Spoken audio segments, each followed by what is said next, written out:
rich countries just borrowed $17 trillion for COVID. The poor countries, nothing.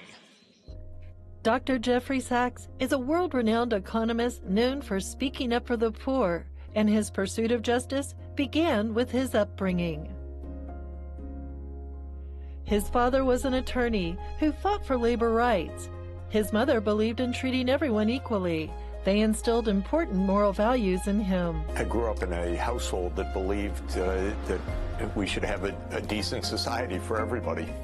My father was an attorney and an expert in the U.S. Constitution, and he believed in fairness and justice.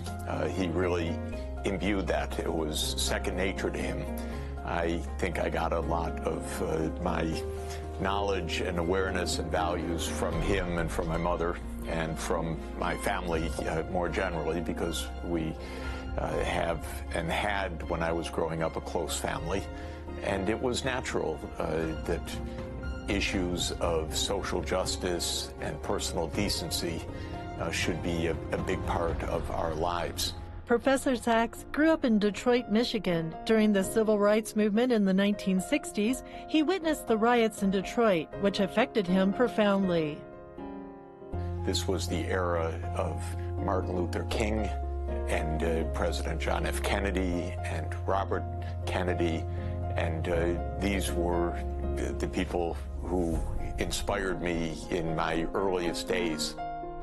At 15, when he was in high school, he visited the then USSR with his parents. This trip had a tremendous impact on his worldview. And going to the Soviet Union wasn't so usual for a high school student in the United States. Well, it raised all sorts of questions, because I did not have any intellectual background, capacity, tools, history, knowledge to be able to understand, what am I seeing? Why is it so different? Are they doing the right thing? While there, he met a young man from East Germany, and they began to write to each other to discuss the pros and cons of capitalism and socialism. He would later visit this friend in East Berlin, which was still a communist society at that time. These valuable overseas experiences expanded his horizons and prompted him to think about what a good social system would look like. From that visit, I entered a whole labyrinth of issues and thinking. What is socialism? What is capitalism? How do they work? What's better? Who's right? Who's wrong? And that became 50 years of work for me. I've never stopped thinking about such questions. I know a lot more now than I did 50 years ago, but it really set me on a course, and it all came back to questions that I already from an earlier age was asking. What is a good society? To understand how to create a better society, Professor Sachs decided to study economics. When he entered Harvard in 1972, he was asked to read The Limits to Growth, a book that got him interested in the relationship between the economy and the environment. So I entered university, and one of the first books that I was assigned was the book called Limits to Growth by the Club of Rome. Limits to Growth was a book using a early style computer simulation model that said that the world economy was going to be on a collision course with nature, because the economy was growing, but the earth was finite. And so the resource use of the world economy would become so large that it would threaten scarcity or even the failure of the Earth's physical systems. So I was assigned that book as a freshman, and it also made a big impression on me. My professor at the time told us, don't worry about it, the market will solve such problems. But there was a feeling that this book is predicting something that could go terribly wrong. And of course, I started to think about that issue. The year 1972 was a critical one for sustainable development. The United Nations Conference on the Human Environment was held in Stockholm, Sweden. The world learned for the first time the economy and the environment have to coexist. A few years later, a combination of political and economic factors led to a global oil crisis. Energy and economic issues became the subject of Professor Sachs' PhD dissertation. And there were questions, were we running out of resources, just like Limits to Growth said, and what does one do with more scarcity of oil resources?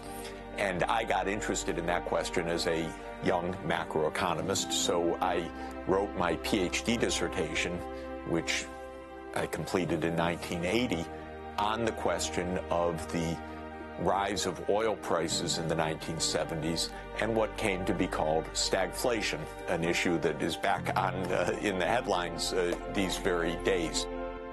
In 1982, he published his first book titled Economics of Worldwide Stagflation. Professor Sachs was only 28. His great economic insights saw him become the youngest ever tenured professor in the history of Harvard. Most of his early research was about economics, with a focus on monetary policies and financial and market mechanisms. Then, a fortuitous opportunity changed everything. One of his students introduced him to the Bolivian government, and he was invited to solve the country's hyperinflation crisis. It was a major turning point in his life. That was really a life changer for me. It was like a doctor who had been trained in medical school classes and classes and classes and even writing articles and doing laboratory research, but suddenly seeing a patient and saying, okay, what do you do? But this patient happened to be a country. It happened to be a country experiencing hyperinflation, one of the highest in history at that point. And I luckily knew something, so I made some suggestions, made some recommendations. They worked. It helped get Bolivia out of a massive crisis. People referred to the strategy he used as shock therapy, but he thinks the correct term should be diagnostic economics. The idea actually came from his wife. And as I've written many times, the specific methodology I took from my wife to a large extent. She's a pediatrician, a wonderful clinician. I thought, well, I do know something about economics by now, but I need to be in clinical practice. Dr. Sonia Sachs is proud to have contributed to Professor Sachs' success. I feel much more important than I am, and as I told you, he gives me much more credit than I deserve. But in fact, you know, he watched me he watched me at my work from when I was a medical student. I would bring him into my classes, and I don't know if he told you, I once took him on rounds with us as a medical student, and we were around a patient's bed, and the patient was not looking well. But it was a woman. She was sitting up and talking, and we were standing around the bed. I at one point looked up at him as he was slowly falling to the ground. What's wrong with that? What's wrong with that, doctor? He fainted because he couldn't take the view of the sick person. He did see one aspect of the profession, medical profession, which is that I was always taught, and I think it's true, that 90% of the diagnosis and treatment, 90% of it you get from the history of the patient. The process by which a clinician tries to get at the problem and think of the best solution, and the big part of it is listening, and then doing the using the algorithms by which you then derive, or hopefully try to derive at the right conclusions. Diagnostic economics provided Professor Sachs with a solid foundation for an interdisciplinary approach to sustainable development. Try to understand that a nation facing an economic challenge, like a patient facing an illness, has so many contexts that need to be understood. The family history, the national history, the relations of the nation to its neighborhood, to global politics, the economic relations, of course, whether finance or trade, and many, many other issues. Well, that became how I tried to develop my approach to economics. It wasn't the normal approach, I would say. Helping Bolivia solve the crisis catapulted him to fame. More importantly, it changed his perspective. He realized that he was no longer contented with studying theories. I got hooked. I said, that's what I want to do. Theoretical knowledge, practical, hands-on engagement, awareness of the specifics as much as possible, the history, the social forces, the geography of a place, and then making a good diagnosis and a good prescription of what to do. While helping countries resolve economic crises, Professor Sachs never forgot about environmental issues. He took note when Dr. Gro Harlem Brundtland, then Prime Minister of Norway, presented Our Common Future in the UN Assembly in 1987. The idea of sustainable development was put forward for the first time. And in 1992 came the Rio Earth Summit. I was watching, of course, at that time as well, but I still wasn't directly engaged. I was interested. I was thinking about how environment, nature, economy would interact, but not in a central way. However, a trip to Africa in 1995 was a real eye-opener to him and initiated his pursuit of sustainable development. Work brought him to Africa, where he was deeply shocked by the things he had never seen nor experienced before. But when I arrived in Africa, this was really the first time that the environment loomed so directly, because in Africa, suddenly I was facing geographical conditions that were completely different from my previous experience. Tropical rainforest conditions, for example, in places that I was working. And suddenly disease patterns that I had been completely unaware of, pervasive malaria, for example. And those were the years also of the AIDS epidemic. I began to look at how the disease patterns that I was seeing in Africa were affecting the basic economic dynamics. Visiting Africa helped Professor Sachs realize that diseases are tragedies not only with regard to human health. They can also impede economic development and wreck a country's economy. Therefore, he began to write about the links between health and the economy. Weren't very many people doing that at the time, so I only found one journal article on the relationship of malaria and development. I was amazed. Maybe there were more, but they were not in prominent places, and I began to write on these topics. The interdisciplinary discussions he wrote about received a lot of feedback and caught the attention of the UN. In 1999, then UN Secretary General Kofi Annan invited Professor Sachs to serve as special advisor on issues related to his studies. When Dr. Gro Harlem Brundtland became the Director General of the WHO, she invited Professor Sachs to head a project on health and the economy. Professor Sachs chaired the Commission on Macroeconomics and Health, which published a report in 2001 to explain why investing in health can benefit the economy. And I chaired the Commission on Macroeconomics and Health, and we produced a report in 2001, Investing in Health for Economic Development. It said that these disease burdens and these epidemics were really devastating Africa and other places, and we were not investing the resources needed.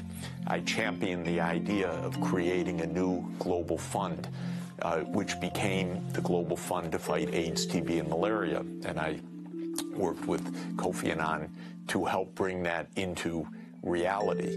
And many other initiatives at that time that I argued we need to put investment into these areas. I came to understand that it wasn't only disease, but it was agriculture, it was climate change, it was the whole range of environmental issues that were playing a very deep role in shaping increasing threats to economic development. So my eyes were opened up to these issues. To prepare for the arrival of the new millennium, 189 member states of the UN assembled in 2000 and put forward the United Nations Millennium Declaration. In 2002, Professor Sachs became the director of the Millennium Project, which included 8 major goals to combat extreme poverty.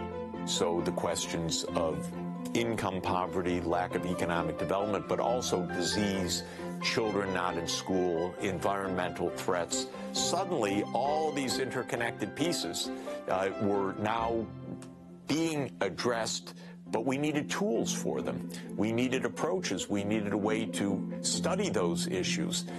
How do you address such a complex mix of disease, food productivity, nutrition, poverty, children in school or not in school, health systems, epidemics, development? And I said, wow, that brings together so many of the challenges and issues that I've seen in the course of the preceding years, working in different places in the world. More and more, I came to understand at that stage of my career how an integrated framework, intellectually and in terms of policy, was vital. So having started out as a finance specialist and a monetary specialist, and then learning about making markets work after command economy, then disease control and epidemiology, each of these pieces became more and more of a part of a big jigsaw puzzle where you needed all of those pieces in order to make a whole picture of a society and a proper understanding of how to address challenges. Because Professor Sachs worked closely with the UN, when Columbia University recruited him in 2002, he decided to move to New York to be the director of the Earth Institute. At the time, universities in the United States did not offer courses on sustainable development, and a request by Professor Sachs created a precedent. I asked Columbia University, give me the title Professor of Sustainable Development. They said, well, we don't have that title, but if you would like it, we'll give it to you. So I became the first professor here at Columbia University of Sustainable Development. I said that the Earth Institute should fly under the banner of sustainable development. I helped to institute a new PhD in sustainable development, probably the first in the United States under that title. Professor Atmanullah of Columbia University is a renowned expert on water resources. He has known Professor Sachs for years. He believes that the Earth Institute achieved a major breakthrough under the leadership of Professor Sachs. The Earth Institute at Columbia existed for almost a decade before he came here. The basic idea that was to address the environmental challenges that the Earth faces was articulated as part of the Earth Institute. However, there was zero strategy on what to do about it. And when Professor Sachs arrived at Columbia, that's the first time I saw something like that actually take shape. He had clear ideas of how to think about the problems. They reflected his understanding of what he had discussed with the people from the earth and environmental science, climate, and other areas. And he was able to translate all of that knowledge into concrete issues, and he laid that forward before the group as a vision for what needed to be done. By then, Professor Sachs was already a formidable figure in the academic world, and he shared his experience whenever possible. Dr. Aniket Shah, Jefferies global head of ESG, recalls how Professor Sachs changed his life. And had been inspired by him, of course, but didn't know him. So I just sent him an email saying, "Dear Professor Sachs, my name is Aniket Shah. I would love to meet you and get your advice." And he responded to my email, and he invited me up to his office. And after an hour, he said, "Why don't you come and work with me?" And that started my exploration in sustainable development under his guidance and mentorship for the past 12, 13 years. Aniket Shah described Professor Sachs as someone who is charming and witty. He's funny, he's charming, and it's this amazing warmth that he has. I think the other part of his personality, which is important, is that he's truly a teacher. No matter what the situation or the circumstance, he feels like it is his role to help make you better informed about the world. But he doesn't do that in a patronizing way. "Oh, how, Aniket, did you not know that?" You never hear that from Jeff. It's, "Hey, Aniket, this is something that's just fascinating." It's like sometimes talking to Jeff, he has the energy and the excitement and the optimism of a little child. And it's infectious. Everyone, when you see someone like him getting excited by an idea, it makes everybody excited by that idea. So I think there's really, his personality is a big part of what has made him so successful and such a force in this world. From an expert on monetary policies to a leader of sustainable development, whatever his positions are, Professor Sachs always has his wife's full support. They have the same goal, that is, to resolve global issues. Some people may wonder whether Professor Sachs has changed his views, but she thinks it's just a misunderstanding. Professor Sachs is simply playing a different role. His fundamental beliefs never changed. By the way, belief, as is often said about him, that he changed from being a market-focused economist in Eastern Europe, where he was hard market, and then people often, I read, and I shudder, they say, "Oh, but then he had a change of heart and went to Africa and forget the market." Then he was more interested in advising on poverty and all the social ailments of the people living under extreme poverty. And to me, that's such a basic misunderstanding of what he does. And he was looking at how to help, from the centrally planned economy to market economy. It's one set of recommendations. Then when you go to Africa, there was no problem. There is free market. That's not the issue. The issue there is that there are no roads, no mode of transportation.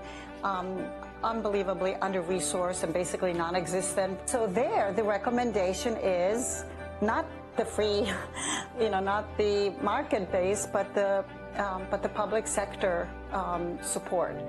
Professor Sachs believes that resolving the problem of an increase in global poverty is our collective responsibility, and rich countries should help countries that lack resources.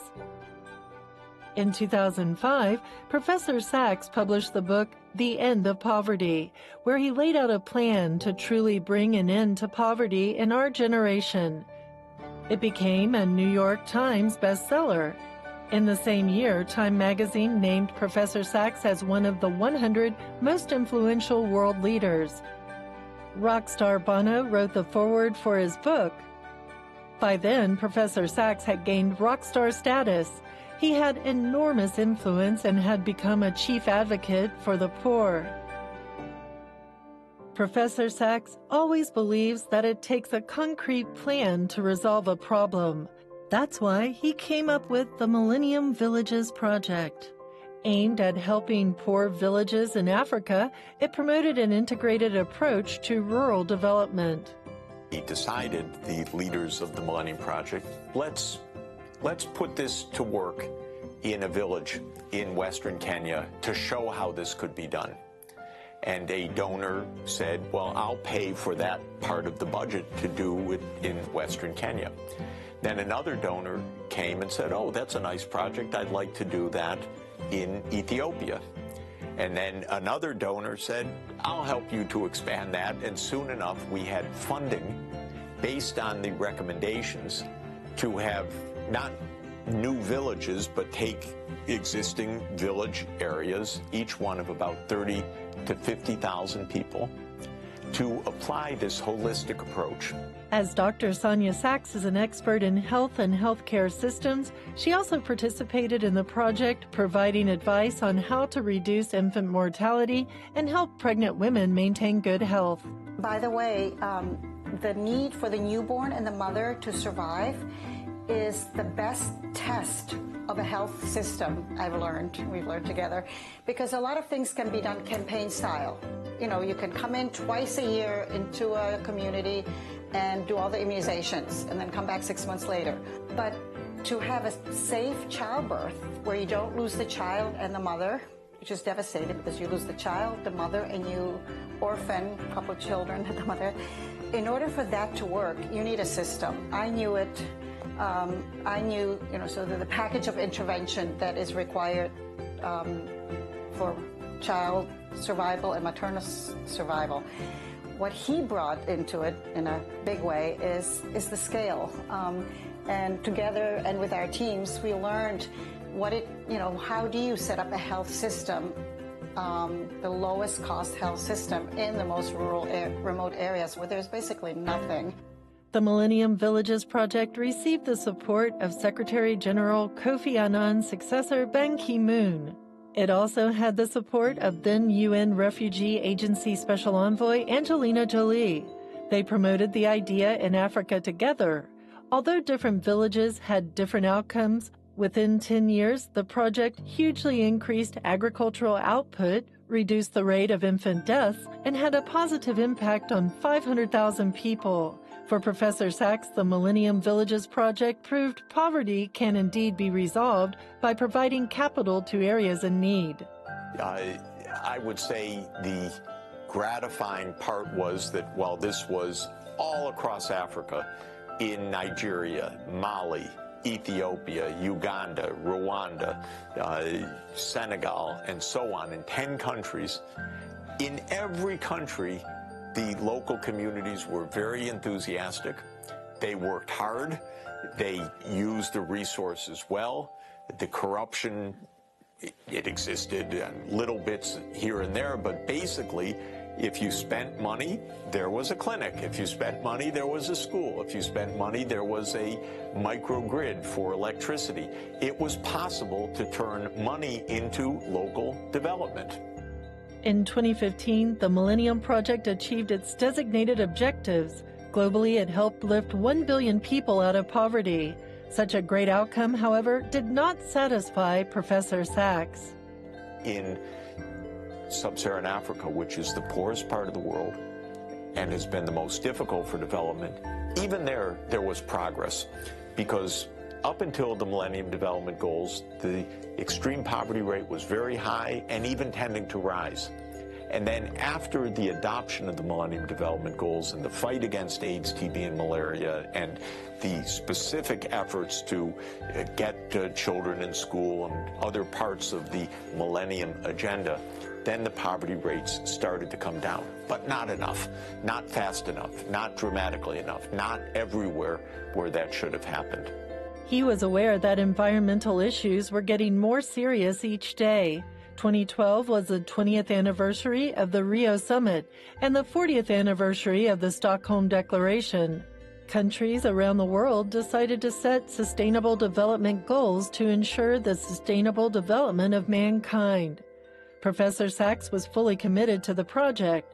It took 3 years of negotiations to decide the final 17 Sustainable Development Goals, or SDGs. It showed that sustainable development covers a huge range of issues. For example, climate change is a critical issue of our era.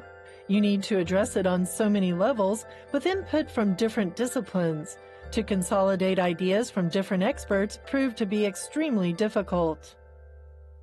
Once you put people around the table, you realize, boy, everyone may think they're speaking English, but they're speaking economics, they're speaking climatology, they're speaking ecology, they're speaking engineering, they're speaking politics. They think they're speaking the same language, but they don't even understand each other. Now add all the different languages also, and you realize this is quite a difficult process of communication. In addition to the difficulties in the academic arena, how to actually attain the goals is an even greater challenge. Unlike solving an economic crisis, solving climate change takes much more time. Changing an energy system is a 30-year process. Absolutely. There's nothing you can do from one day to the next. This is a long investment process. Well, politicians are not great at that either.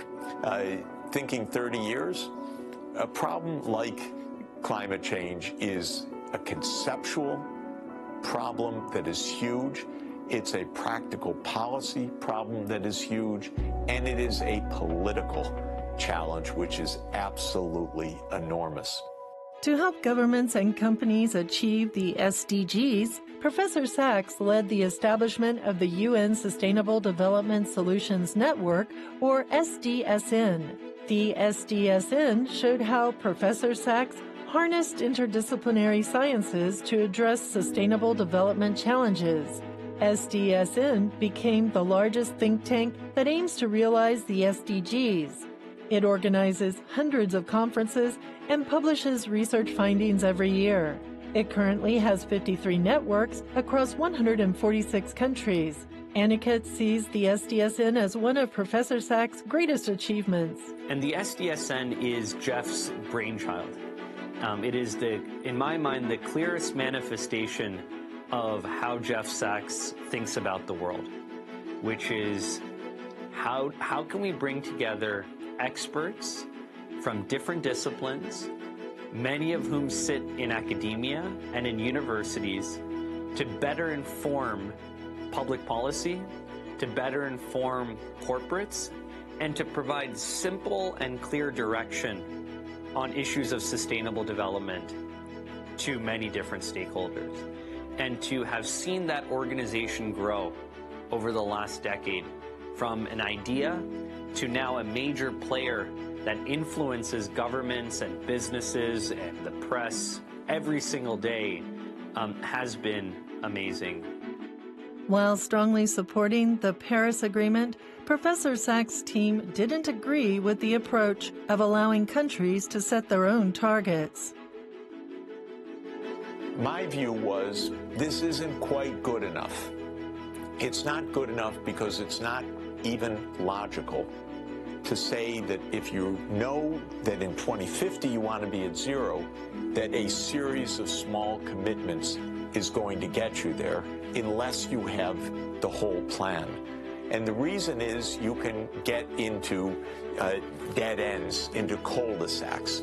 And the one that I always was afraid of was that countries would say, we will reduce emissions by going from coal to gas, and that lowers our emissions, but gas is also a fossil fuel, and you get trapped in the gas. And then you don't get to zero, you just get part of the way. Therefore, he advocated deep decarbonization and led the Deep Decarbonization Pathways Project.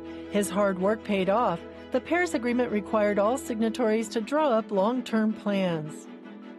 In the lead-up to the Paris Agreement, I kept arguing we need, in addition to these nationally determined contributions, we need long-term, deep decarbonization pathways. To show how to do that, because my philosophy is if you want to press for something, demonstrate it, we got about a dozen major emitting country teams together, not government officials, but scholars, to show plans to get to near zero. And that was called the Deep Decarbonization Pathways Project of the UN Sustainable Development Solutions Network. the effect of that was positive in that a part of the Paris Climate Agreement was introduced. It's Article 4.19. It says that countries should also submit long-term plans. I like that. I understand it's not the main part of the agreement, but it is a call on every government. Don't just make an NDC, a nationally determined contribution. Make a long-term plan. By then, Professor Sachs had become an authority on sustainable development. His office is filled with dozens of honorary degrees from universities across the world. His bookshelves are full of books spanning multiple disciplines. Professor Sachs is also a prolific writer. The depth and breadth of his knowledge is astounding. He's like a giant living sponge. He seeks and sucks out a lot of knowledge. So the interaction with him is always very exciting because he has a lot of questions. And he really tries to understand and then put ideas together, which is not something many people do. And so this the whole development originally of the Millennium Development Goals, followed by the Sustainable Development Solution Network and Sustainable Development Goals, is a very systematic thing that he has done unlike any other human on the planet. Few people had anticipated many world events to be such big hurdles to sustainable development. Although countries across the world understand that climate change is the most critical issue of our time, their actions are outpaced by the acceleration of global warming. Weather anomalies occurring worldwide are the proof. We see everywhere, and I travel almost everywhere. Everywhere I land, there's a crisis. Just this summer, I'm coming back from Spain, Italy, and Greece, where I was meeting with government officials. Massive forest fires across all of these countries, massive heat waves, droughts, one-in-a-century droughts. Terrible, terrible problems. It's too late for us to be safe. But it doesn't mean that it's too late for us to try everything to stop further disaster, because the more the temperature rises, the more danger we have of hitting new tipping points, of new damage, of runaway climate change. So all of this message isn't to become pessimistic, it is to become even more mobilized. Besides natural disasters, the COVID-19 pandemic, and the war in Ukraine all have huge impacts on sustainable development. What I do know is the war is a fundamental obstacle to the long-term problem solving that we really need for a solution. The war is driving down economies into crisis. It's making financial conditions worse. It's driving up inflation. It's driving up interest rates. And what I can be sure is that the investments in clean energy won't come in this kind of context. Being a tenured professor gives Professor Sachs a unique social position, and he considers speaking the truth his duty. Tenure allows you to be one of the few people in society who can afford to be truth speakers. And so, so I think because of the privilege of being in that position, he has the responsibility of being a, truth speaker. Professor Sachs is not afraid to voice his opinions. Even though they may not be the most popular or mainstream ideas, he remains undeterred. I think it's actually bravery, to be honest. To bring truth to power is exceptional. And I've seen him do it on air. I've seen him do it behind closed doors. There's only one Jeff Sachs. You don't get a different version of him depending on who's watching. And I remember when I was younger and I was working with him, I asked him, how do you do this? Like, how can you go in a room and say such uncomfortable truths to people who are going to be upset by it but need to hear it? And he gave me really two pieces of advice. He said, number one, Aniket, is you have to do your homework. And you have to make sure you've done your homework more than anyone else in the room. So don't just go out there and, and say, just speak out of turn. You have to have done your work. And number two is you have to be true to your convictions. And I think that Jeff embodies every single day. That when he goes out and he takes a hard stance on something, it is because he's done the work on it to the nth level of detail. And it is driven by his convictions of what is right and what is wrong. To ensure human sustainability, Professor Sachs continuously calls for the war to end as soon as possible. He is also seeking ways to turn crises into opportunities.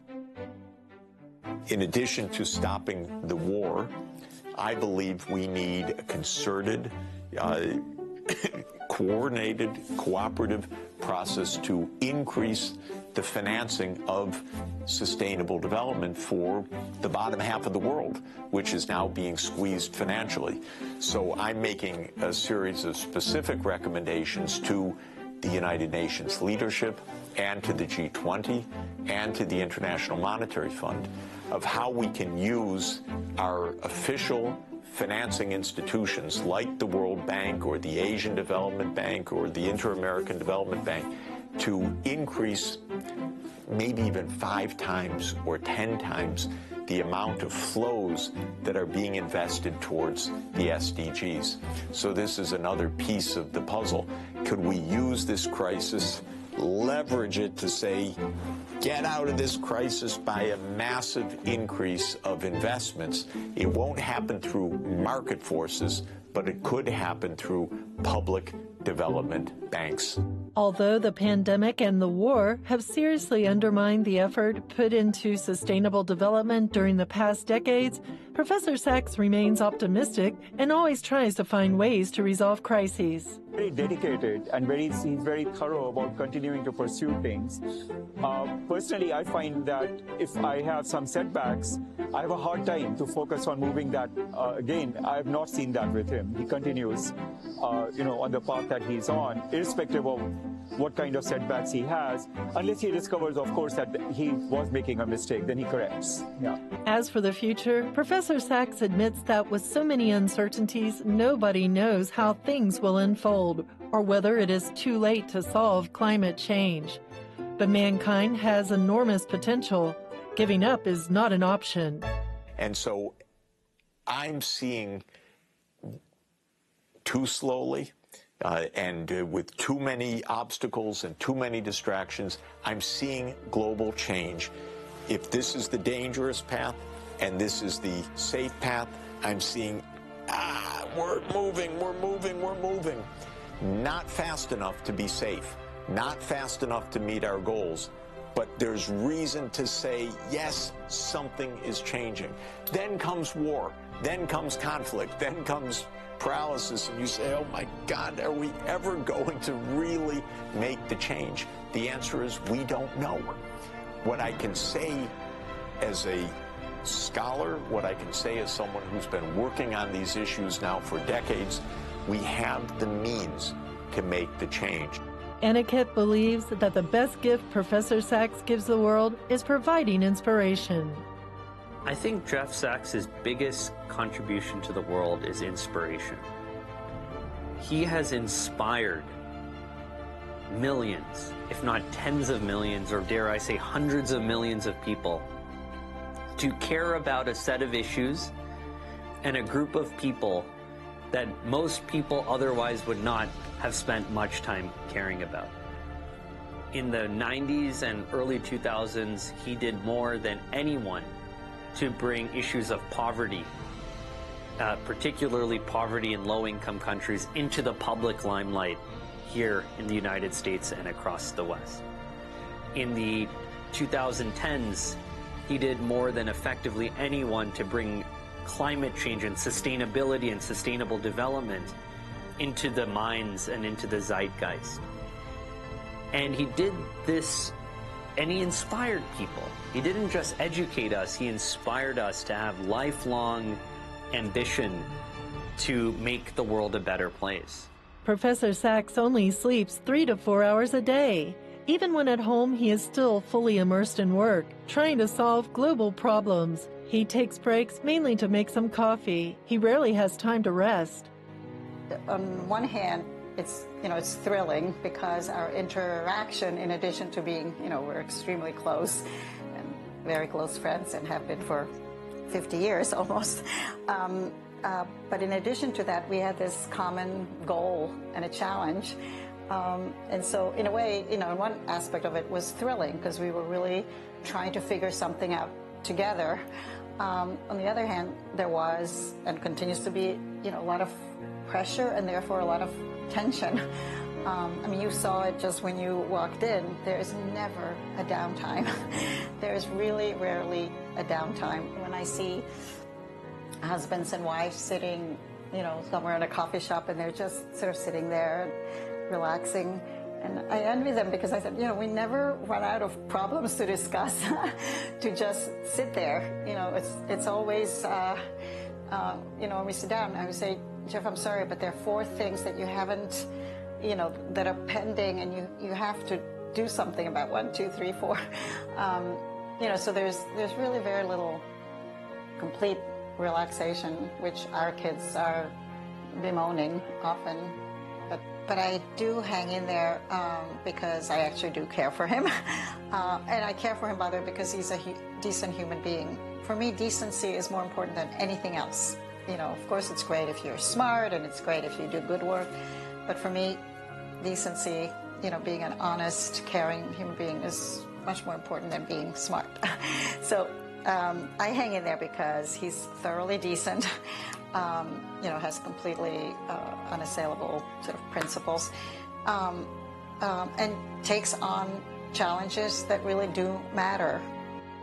From a market economist to an advocate of global sustainability, the role Professor Sachs plays may have changed, but his pursuit of social justice remains the same. For him, the SDGs are a way to realize the Universal Declaration of Human Rights and to create a sustainable future. We need fighters like Professor Sachs.